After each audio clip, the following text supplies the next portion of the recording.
I always remember my confirmation. I can't remember all of it, 1965, but I do basically remember it. And I remember Examination Sunday. How many of you had Examination Sunday? Yeah, we're going to do that again today, okay? I'm going to ask the kids very pointed questions about Lutheran theology and Martin Luther.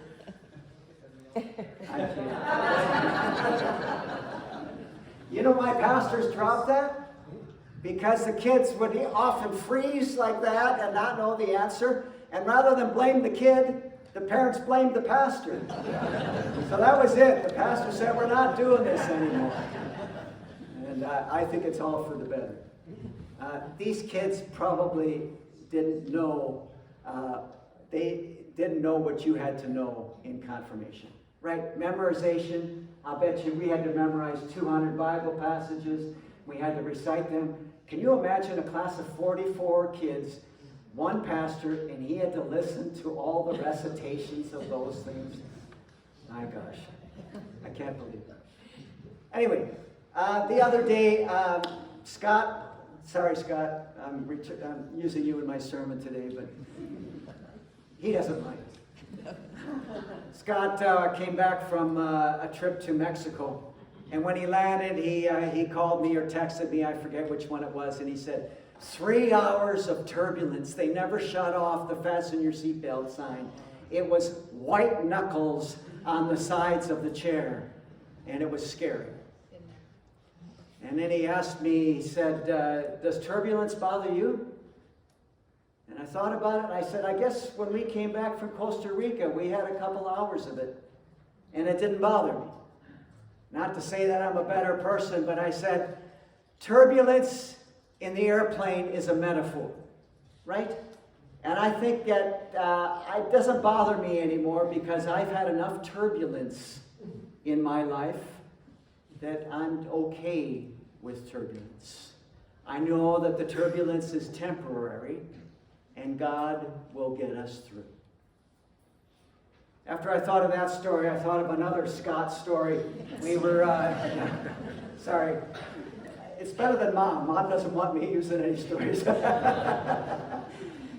were on a fishing trip up north, Emma Lake. Not a great fishing lake, but we had access to a canoe, and it was a cool day in June. He and I were the only ones on the lake. And we were paddling along the shore, and I noticed that the wind was picking up. And in order to get back, we had to go through some water that was 2 to 3 foot waves in a canoe. And the water started coming over the sides of the canoe. And I was paddling hard. We were going, and my heart was pounding. And I thought, what am I going to say to Carol if something bad goes down? Anyway, as we were going through that difficult stretch and the water was coming into the canoe, Scott turned around and looked at me. He wanted to see my face, and I know he saw some concern, if not fear. And he said, should I be afraid?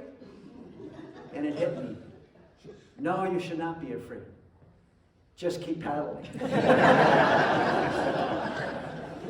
And we made it. We probably shouldn't have been there at that time, but we did it. And that's the story. But when I think about my 46 years of ministry, I'm in my 46th year, there's been lots of turbulence, right? This morning I was in a palliative situation at the Pasco Hospital.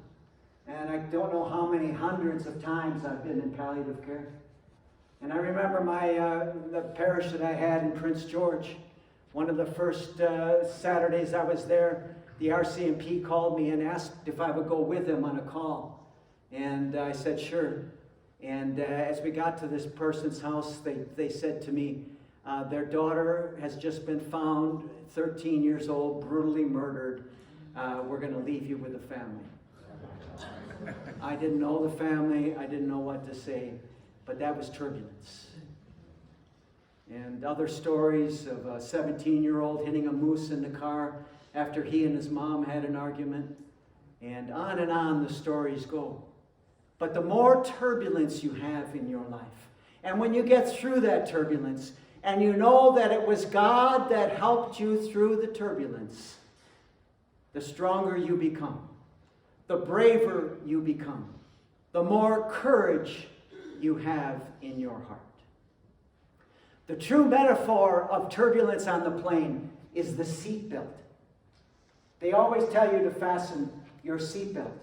And when you see some of the pictures going around now of turbulence, where everything is laying in the aisle, all of the trays and luggage has fallen, and people flying through the air, you wear your seatbelt. And to me, the seatbelt is a metaphor for faith. Every day, especially in times of turbulence, we have to fasten that seatbelt and buckle it up, pull it tight, and know that God is with you. And through faith, we get courage. From faith comes courage, and we carry that courage in our heart. We had a very interesting year this last year in confirmation, and it took a while for the kids to open up. Basically, they've had 3 years of COVID, right? 3 years of COVID. And I think all of us have had a difficult time getting through this, but the young people have done remarkably well, but it wasn't always easy. This is probably the most turbulent time for some of these young people. Time of turbulence, where you wonder what's going to happen next. Is my family going to be okay? Am I going to be okay? Are we going to survive as a society, as a culture, as a people? We did. We survived. We got through. And faith is what kept us strong. Usually our prayer for these kids, or a prayer at baptism, is that our children will never experience any hardships or difficulties in life. That shouldn't be our prayer. We don't want to pray that you have lots of problems, but the reality is that you will have turbulence in your life. That's the way it is. Especially in the next 10 or 15 years, there's going to be lots of turbulence. Do not be afraid. In the gospel reading that we often read at funerals, do not be worried and upset, Jesus said. Do not be worried and upset. I am with you. I know that some of the kids are already in high school, but the grade 8 kids have a great deal of fear and anxiety about what high school is going to be like. And when you're in grade 11 or 12, you look back, oh, that's no big deal. And it's no big deal for us that's way past. But for grade 7 and 8 kids who are going to go into high school, it's a very anxious time. Do not be afraid. Do not be worried and upset. God is with you. Buckle up the seatbelt. Put courage in your heart. And you're going to have 4 awesome and amazing years. You're going to have an awesome and amazing life. And when somebody asks you at age 72, are you afraid of turbulence? No, I don't think so. Because God has been with me through all my turbulence, and I am okay. Amen.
We're going to extend our hands. You can grab hands next to each other if you want. We're going to sing Go Now in Peace.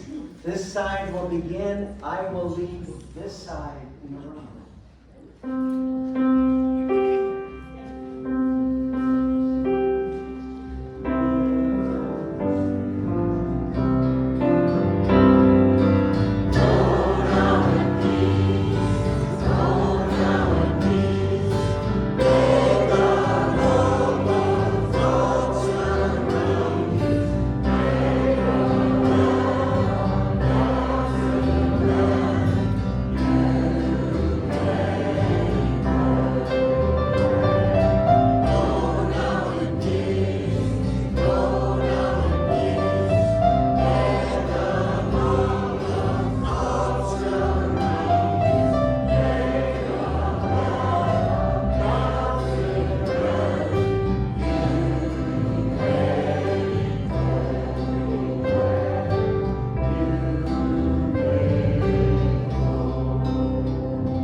Go in peace, serve the Lord. Thanks be to God.